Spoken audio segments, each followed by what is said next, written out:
Zinegoak jaialdia datorren astean iritsiko da Bilbora, LGTBIQ+ zinema eta arte eszenikoen erakusleio gisa, aniztasunari eta ez normatibitateari begira. Programazioak, proiekzioak, ikuskizunak eta topaketa eta hausnarketa guneak bilduko ditu, queer sorkuntze ikusgarritasuna emanez.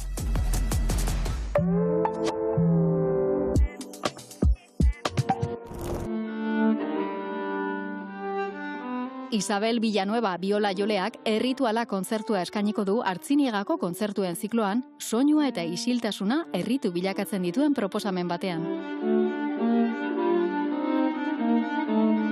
Barrokoa eta garaikidea elkartzen dituen bidaia da, barne espazio eta esperientzia intimo baten inguruan eraikia.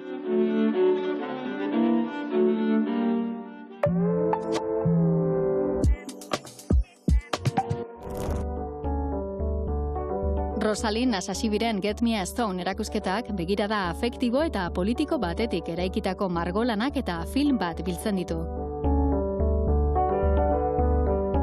Pintura eta zinema elkartuz, erresistentzia, memoria eta egunerokotasunaren arteko espazio sotil eta poetikoak zabaltzen ditu.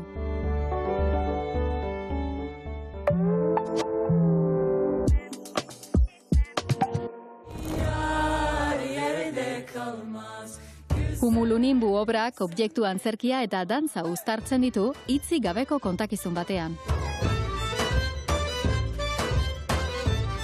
Neskatila baten eta hodei baten arteko adiskidetasuna abiapuntua hartuta, migrazioa, injustizia eta itxaropena lantzen dituen istorio poetiko eta hunkigarria eskaintzen du.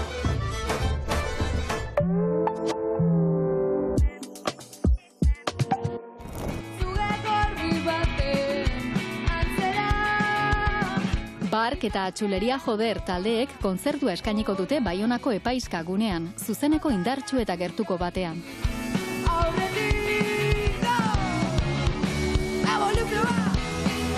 Bi proposamenak ikuspegi bizi eta zorrotzetik datoz, punkaren eta eszena urbanoaren ukituak nahastuz.